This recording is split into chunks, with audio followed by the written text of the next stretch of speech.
Hello, hello, hello, and almost Merry Christmas. As you can see, if you're on YouTube, I have a little Christmas tree here with me just to kind of like symbolize Christmas. Today, the podcast is going to be slightly different. I was thinking about how I can best serve you guys and how you can best get inspiration for, doing this work and find out what you need and what you can do and all the little things that kind of the little quirks we start working on that we start seeing, oh, this, if I do this, this could improve. And if I set this boundary, that could help, and you just start bettering your life. So I really, really badly wanted to, I would love to share with you the live calls we've had in the Happy Embedment course, the live version I did with the group calls. But obviously, I respect the participants' intimacy so much in those really personal calls. So what I've done, I have painstakingly sat and taken two of the calls where I thought there was a lot of value in that, and I have edited out the participants. So you just basically see me riffing on everything they were bringing to me. So I'm coaching them live and I'm asking questions, and these are questions that I really feel you are going to get something out of as well. And as I'm riffing on the different subjects they bring, different participants were going through different things. So this is a resume of two of the calls. Each call was probably around an hour. And this total of the podcast probably be like 25 minutes to 30 minutes max. And there will be, if you see in the video, there will be bits where I just put like a text box in, resume what I'm saying. And that is because the participants were laughing in that moment I was saying something. So they come on screen. And obviously I don't want you to see them because everybody that coached with me, unless they have expressly given permission to it, I will never publish their name, what they say, their faces, or anything, right? So that is something I will always guarantee your privacy. But I feel this is really useful, and there's 12 calls, so I might do this again. But it was a pain to sit and, trim. I'm not a tech savvy person, although through this being a coach, I've had to up my game a lot. So it takes me a while to, to edit these things out. But I feel it's really, really useful. We talk about boundaries, we talk about shame and guilt, we talk about so many things. And you will just hear little snippets of me talking about some things. I'll ask questions, they will answer me, and then I say my opinion about it. I found it is really useful. I was watching it back thinking, this is really, really good. And this is obviously what you can expect if you coach with me. A quick heads up, I am upping my prices. I was trying to decide what I should say at the end of the start, but I am upping my prices. I have been wanting to up them for a while, but I'm maintaining them until the end of this comes out on the 23rd. So tomorrow, I'm recording this on the 22nd. It comes out tomorrow on the 23rd. So if you listen to this on the 23rd, on the 24th, you can still book the course and you can book my coaching to the 2025 price. The course is still at like the beta price I launched it at. It's gonna go up in price after Christmas. I wanted to maintain the price so you can gift yourself this for a Christmas gift. There's a little prompt for you. So if you were feeling like you really wanted to take the course, you really wanted to get coaching by me, then now is the moment. So you can either get the course or you can book a call with me. If you book the call with me, say today or tomorrow, but it's 25th basically, then just book it so we actually have the discovery call before the 31st, if that makes sense. So you're like, decide before the end of the year whether you want to coach with me or not. So we lock that price in. And then after January 2026, it's going to go up, right? So if you were thinking about it and you were like, oh, I don't know, maybe I will, maybe I won't, then now is probably a good time because there's quite huge savings in booking with the old price. I'm just getting busier and have from the feedback speaking to the participants, I have upped the course, I have edited it, and I have changed some videos, and I keep adding to it as well. So it is so, so good. I really encourage you to check it out. And if you listen to this podcast in the start of New Year, but that's fine as well. Like it's still like I'm not expensive compared to other coaches, and the course for sure is very, very cheap for the value you get. It's 12 weeks of so much content. So I hope you enjoy my little course here, like coaching on the course. And I hope you really listen to the snippets because it's quite intense. It's like, I'm just talking straight away, right? Riffing on whatever questions they're on about. Okay, enjoy. Ah, because there's also a thing about, and I talk about this when we come to boundaries as well, but when we don't tell other people, we're actually lying to them and we're trying to manipulate them into thinking a special way about us. And it's this double Mm, work all the time because like I'm putting this face on because I want you to think that I am in a certain way instead of just being who we are and then let everybody just think whatever they want. What is maybe the underlying fear Because when we're trying to control the way other people think about us, there's some underlying fear. What is the fear you think? Like, why is it you think that you have to control what other people think about you? It's not easy, right? If we have, for example, the typical thing is we read a book or we read an article, we're like, oh yeah, I do this, I'm gonna change it now. But it's such a big thing, like so we just fall back into like after we try the first day. It's important to try and do the baby step. So if you say, okay, I'm just gonna say I'm not feeling too well today, so you might see I'm a bit short. That's for example something I would say. If I'm a bit short or I'm a bit, not so smiley or forget to say please, then it's just I'm having a bad day. Um, and then maybe you decide to do that and now you forget about it. Then the first step is, set the intention. I want to do it. You forget to do it. You just completely roll with what you used to, but then you realize it afterwards. So, for example, that's why journaling can be super, super good, either at night or in the morning. Because then when you journal, you're like, oh shit, I didn't do this thing actually. And then you can think, okay, so what was happening in the moment? Why did I not say it? And then you can be honest with yourself because then you're sitting at home safe in your couch or in your bed, you're writing, and you can say, no, I didn't because it didn't feel right. Okay, why didn't it feel right? What was I worried about would happen? And then you kind of you address it after the fact a few times. Then you can catch yourself doing it. So people will come in and say, how are you? And you're like, I'm fine. Like like Ross out of Friends that goes, I'm fine. And he's not.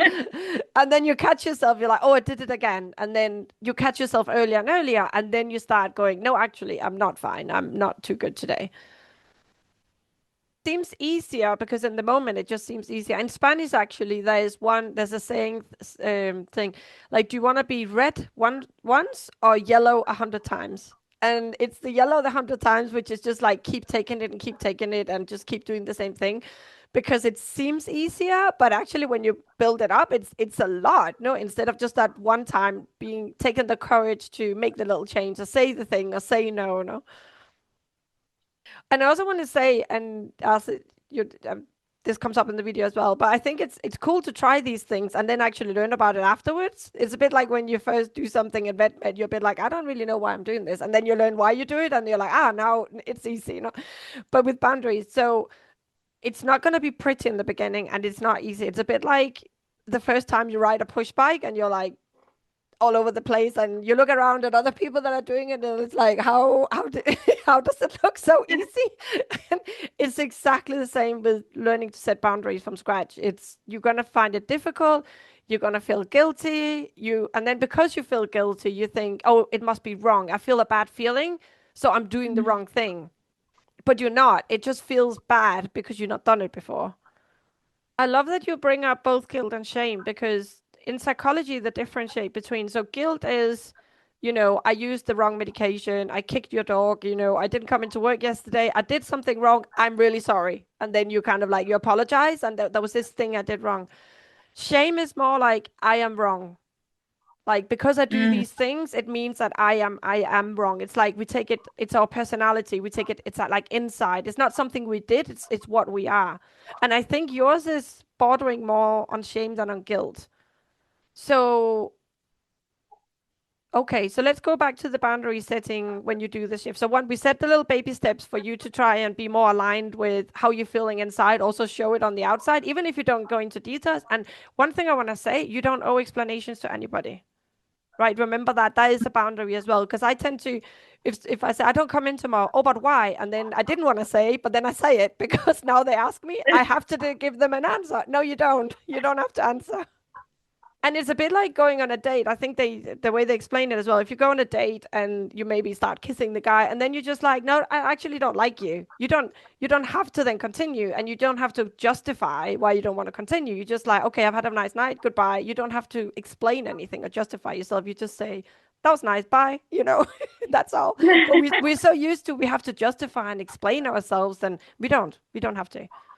And just remember that before you go in, because you're not used to it. Say to yourself, I'm going to say this. They're going to ask me why. I'm going to say, I don't want to go into that right now, or it's personal, or you could joke about it, oh, because I'm growing wings. I don't know. You could just make it up.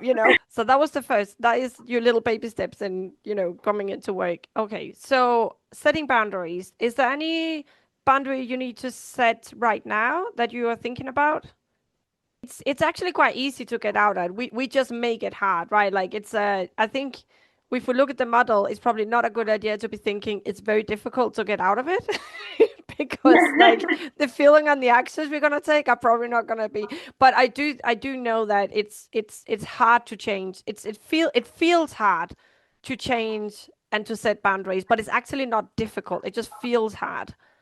You can totally change. Like you could change your hair color tomorrow, you could wear something else, you could paint your nails, and boundaries is the same. It's just like we're not used to it, so therefore it feels wobbly and it feels strange. Well, you're using your justification against yourself here because it's like, oh, I don't have children, I don't have anybody at home. It feels like you should go on and adopt a kid or something, so you can finally not do night shifts. I think it's a bit extreme, you know. Like justify, like it's like I need to have a justification for not doing the night shift. Why is that not reason enough? If you don't, I just don't want to do it. Why is that not good reason enough? I love this. This is the universe is helping you flex the muscle of boundaries. Just to start with it, and then next time we come on the call, then you can say, okay, I tried, but all this happened, and then I couldn't, and then you can coach on that, and then you can work through it, and then you can try the next thing. Yeah. And if you want to journal on it, you can also share some of that either on the Facebook group, or you can email at me if you don't want to do it in the group and say, I tried and then this happened. And then, then we can coach on that and like on the go. If you don't want to wait for the call, if something very immediate comes up, very concrete, then you can also do that.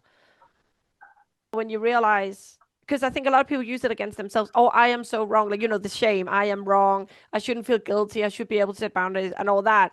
But actually, it gives you so much more control because if the world was truly an evil place, let's say VetMed is just horrible. No matter where you work, no matter who you are, it's just always horrible. Then you can't change anything. But when you know it yourself, it's your patterns. There's so much you can change. Then you can make it a good place. I want to say, like, because from the clients I worked from in the past, like just they still text me years later saying, now I set this new boundary because it keeps working. Because once you're then aware of it, it's not like we're going to end November and then you're like, oh, well, that's it. Then this is as far as I got. Like because you're going to keep noticing it and new things are going to come up. And then you're going to like, or maybe then you read a book and then you realize a new thing. So it's just going to keep getting better and better for sure.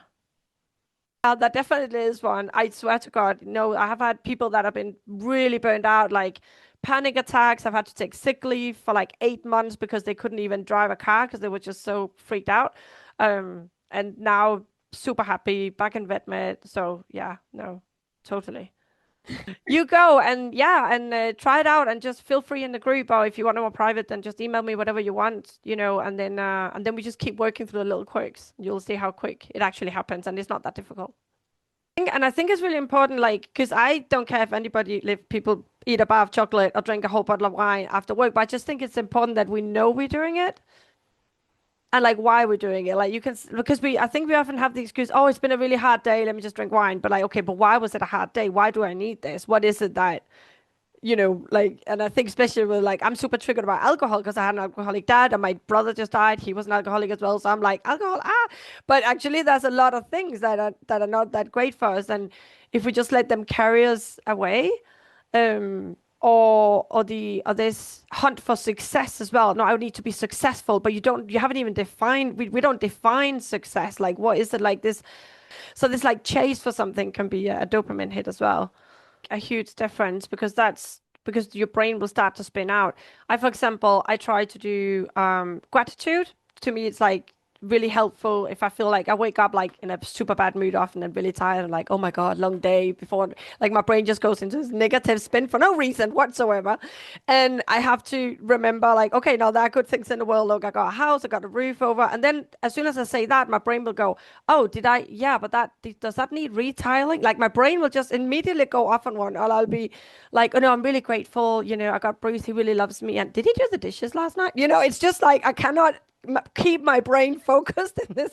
Like I need to write it down. So I think with this as well, it's really difficult to actually do because this exercise, if you don't write it down, because your brain will try to pull you away. It's a bit like if you're out with a toddler shopping and you want to stand and look at something that seems like interesting and they're just like dragging you along, like keep going because this is not interesting. We don't need to do that. It's uncomfortable for the brain to do this exercise because I think it's in this chapter I explain about the motivational triad. No, so anything you do where you try to change your patterns, look at your patterns, challenge your beliefs, the brain is like, no, we're spending too much energy on this. We just need to keep working, earning the money, making the food. We don't need to do this. It's not really necessary. It tries to push you away. So that's why you have to write it down because you can literally not control. It's like a little toddler in there, with a knife, like just stabbing away randomly, trying to get you to stop it, and you can't even control it. So even like after all these years, after all this, like one gratitude sentence in, and my brain would just take off doing something else. Like I cannot keep it in track. So yes, I would definitely agree with the writing it down, and also when you journal, so you could potentially, I know one vet that did this, if you're really busy and you come home and it's just going to be too much to sit down and journal, that you can literally also record on your phone and talk into it, for example, on the way back, because then for work, because then you have to explain it. When you think of it, you can easily go into other things. But when you're talking out loud, like if you have to explain a case to me, you will actually finish the explanation because you're talking it out loud. So that is as good as writing it down if you're short for time. And it's also like, is in weight loss, we see it a lot, like the whole notion of falling off the wagon. So people are, I'll eat, brown rice and chicken breast and I'll be really healthy. And then they have chocolate cake one night and it's like, I fell off the wagon. It's going to take me ages to get back, like this one thing. And it's the same as well if we have a bad experience in the clinic. You have one bad experience.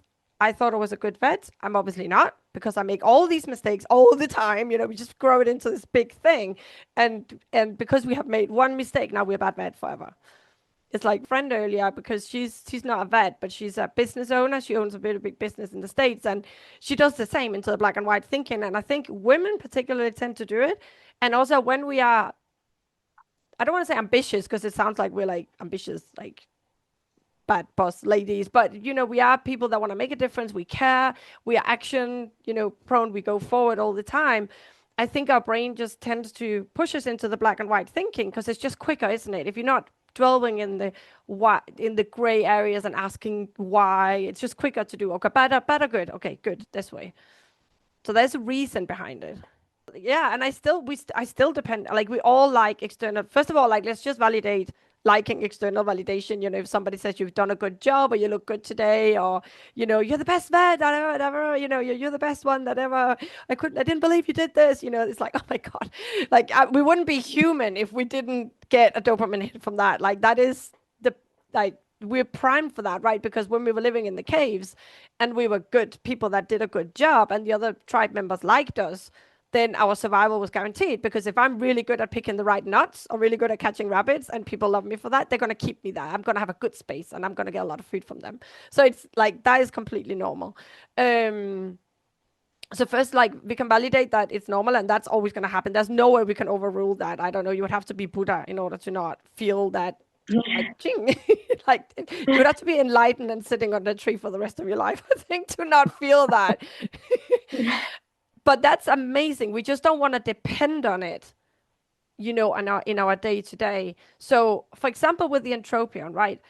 I cannot control if this cat has got some weird tumor behind the eye or if it's got some weird disease or the owner never told me that it's been on 10 mg of Preds twice a day for like the last 10 years. They didn't tell me this. So it doesn't heal because of that. Oh, they take the buster collar off. Or the sutures I use has a real reaction to it. There's so many things that are out of my control that can go wrong, right? And we can sit and worry about it if we want, or we can focus on what did I do well, like really taking that control back and what did I do? And even if I didn't do that well, my intention was behind it. I like the decision I made for choosing that suture, for operating the cat, for maybe it was not the best client to operate on for a zillion reason. But if I hadn't, that cornea ulcer would just have gotten worse and worse, and it was super painful. So I still like my reasons, although it then didn't end like I wanted it to. Does that make sense? When we depend on the external validation, it's always completely out of our control. Like nothing. Like because the worst case I've ever had was where I really, really fucked up, to say, be honest, was enucleation in a little Shih Tzu thing. And obviously, my nurses were in charge of anesthesia. They were in charge of heating this dog up. So, but ultimately, I'm the one in charge. And we put heat pad under the dog, and we burned the whole fucking back of this dog. I can't even remember why I was lying on its back for this, but or maybe it was the side. But the whole thing, it needed skin transplant. It was awful. And these clients never complained. They never complained. They were okay. Yeah, these things happen, you know. It was my dog. I mean, come on, it was months, you know, and the clinic didn't charge them, and they did, you know, what they could on that. But I just felt so awful, and definitely taught me not to use these. It was a little, you know, the round ones you heat in the microwave, and they apparently get much hotter than you think. So if you don't have a cover between, so that terrified me ever since that day. But what I mean is, it went really bad, and I hate that it happened, but they didn't complain. So sometimes you could do the worst, and the external circumstance, other people's opinion of you still doesn't change. Does that make sense? And Hmm. sometimes you can do the best job. Like I had like a complaint I had recently, which I made a podcast about because I was so appalled by it, where they complained over the way I did euthanasias, which I'm really proud of. Like my ego was right up here with euthanasias, and these people stumped it down. No, and I was like, how can you complain about that? I am so good at this, blah blah blah. You know, so you can. But my intention behind how I do euthanasia was really good. Since then, I tweaked a bit. I learned from it, but you can do the very best and not have one single worry about it, and people still come out of nowhere, you know, and throw cold water over your head. That's why it's so important to also this awareness of why we do things, and that's why in this week we're talking like why do I want to be successful, or why do I do these things? But it's like right down to the little things, like why do I use what I use when I operate? Why do I decide to operate? And I think, why did I, and stand by it? No, and be really conscious about it. And when we get to boundaries next week as well, it's about not being pushed into something you don't want to do because you feel you have to live up to people's expectations, or because, you know, it's just what you do, but really be conscious about what we say yes to and what we do. So we have that when shit hits the fan, we can think about, well, what was my intention behind this? Why did I choose to do this? Why did you choose to do this entropion on the cat? Well, because this and that. So then it's not so important what happens at the end. This would be incredibly good for you to do the exercise. What is the story that your brain has been telling you, which is like, oh, I don't really fit in. I'm not as good as others because it took me that long. And then definitely turn into like, what is the story you want to tell, which is incredible resilience. No, and if you can be that alone is resourcefulness, but also like being an immigrant, like moving to another country, that alone it's insane, isn't it? It's like a new language, and I remember when I first started locuming in the UK, and my level of English was good. I mean, I'm married to an Englishman, but just all the abbreviations. I remember I was doing a night shift for the first time in my life, and somebody came up and said, "Can you do a PTS?" And I'm like, "What the fuck is a PTS?" You know, like that alone, it was so challenging. So to go up through that and then making it mean I don't fit in, as opposed to I can do anything, you know, because I've done this. What can ever stop me? You know, that like writing that down. My neighbor told me her 4-year-old son now wants to be a fireman. So he pulled the cable out of the toaster and was like, and this is my hose pipe. And he was like running around, you know, with this plugged in cable. He was, you know, they are crazy. You know, they don't mean evil, but they are lethal. So that's a bit how I see the primitive brain. Like this meaning is good. It's not evil, but it can do so much damage if we don't control it. Right. But to know that the intention, it's what's got us to where we are right now, right? Because if your brain had only been focusing on positivity, you know, in your what is it, the bisabuelo, what do you say, that your past grandfather, if it only been positive, like looking at the positive things, it wouldn't have clocked that these nuts might have been poisonous. It wouldn't have clocked that movement in the tall grass is not wind, it's actually a lion. You know, like the negativity bias has saved us to get here. That's why we're here. And the only thing is, like, now in the society, it's just not very handy. It's not very helpful. And it's the same reason as well, for example, when we get like a negative review or somebody on social media saying something negative about us and we just completely freak out because our brain now, this is the proof that the tribe is against us, right? This is the proof that we don't fit in and we're all going to just die and lie out in the cold and die of hunger. Um, when it's not actually true. That's why this awareness and writing things down is so important, because if you have one person on social media saying this terrible vet and she didn't listen to me and they just forced me into spending all this money and that's all they think about, this, if like one person, and maybe you've had 1,000 clients this year, and that one person is going to fill everything if we don't control that primitive brain. But it is a thought error because it's impossible to know it all. And if you finally, let's say you went absolutely batshit crazy and you had like AI compress and like put a chip into your brain, whatever, like just like tomorrow, half of it would change anyway. Like this is not how we do. Like the urinary catheter on a male cat, you don't leave it in anymore. You just like put it, or maybe you don't, or maybe you do. In the States, so it's like you don't like no matter what you do, it's not like a to-do list you can finish. There's no end to it. The trick is to learn how to be okay with that. You can overcome a lot of the things, right? Because Larissa and I were talking about earlier pericarditis, which I think I've done once in my life, but does it mean I'm a bad vet if I don't know how to diagnose and can treat it, on the top drop of a hat at any time? Does it mean that I'm a bad vet? Like, where am I on the scale of being a good vet if I can or cannot do it? So yeah, they come like these crazy things. You never see them, and then you get them all the time. But Yeah. it's can you be okay with not being able to do all these things and just do like the huge difference you do already for the pets, for the owners, like even just like grabbing the phone and saying to someone, oh, it's normal that this and this happens, or you don't have to worry about such and such. Like you just like made this family's whole day or whole night so much better just by saying the right thing for them or listen to them for a second about the worries. Work on for you for these 12 weeks is like coming back to, yeah, I'm not perfect and I can't save everybody. And even if you could, people are not going to have money for everything, right? Even if you knew everything, they wouldn't have the money, or they wouldn't bring it in on time, or whatever, or they don't have permission to do it because the parents are away and they have to wait for them to come back. There's always some story.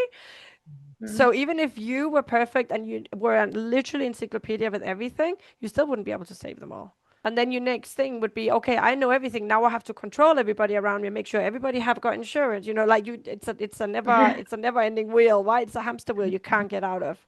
Recognize it when it comes up. I think for you, it's challenging the thought. For example, the one, I need to catch up. Like, wait a moment, who do I have to catch up with? Where's this coming from? Or, I wish I knew more. More about what? For what? Like really like don't just take it like as this is a fact. And I want you to check, because there's a lot of things we think we know. So my coach Billy, this South Korean Buddhist, he's so funny, but he has like there's things that are just like facts, right? There's like gravity is a fact. There's a fact like how quickly the sun goes around the moon, and there's all these things that are completely irrelevant to us, but they're just fact and they are truth, right? That's just how they are. And then there are things in life where that we think we know are true, and that's kind of how we live by them. So it's true that if a dog is limping, it's probably in pain. It's true that if I give morphine to someone, I can probably help their pain. Like there's a lot of things, but then there's a lot of things that, so that is true and we believe it's true. But then there's a lot of things we believe are true that are actually not true. For Mhm. example, if I become a vet later than everybody else, then I need to catch up. That's not true. That's my lived reality. That's the true I'm living, but I don't see it's not true because I don't challenge it. But remember that there's a reality that's true, that's nothing to do with you, that's just true, but you don't even think about it. There's the stuff that's true that you think about and you know is true, and then there's the stuff that's not true, but you live thinking it's true and you don't challenge it. So that's why all these questions are in these, the worksheets as well, because to challenge that you think is true, and it doesn't matter if I think I'm super beautiful and I'm actually really ugly. It doesn't matter because it's not something that is bad for me. It's great for me to think I'm beautiful. But other things are a lot of things are detrimental. So they're truths we're telling ourselves that are not truth, but they actually work against our happiness. So I hope you enjoyed it. Let me know. Reach out, fill out the little form, the little questionnaire I have in the show notes, to see if you like this format. Because then I can do that with more videos where I coach people, and you can just see like my part of it. Obviously, respecting the participants' privacy, but you can see how it works and what I kind of talk about. And because it's real cases in real time, I come up with a lot of ideas and a lot of things I just riff on the go, which is a bit different than me just sitting here by myself, making up stuff for half an hour for something I've heard or listened to. Okay. Nothing more than that. If you're listening to this the same day the podcast comes out, then Merry Christmas and all the best. I wish you a lovely time. I hope you have the best and take care. Bye.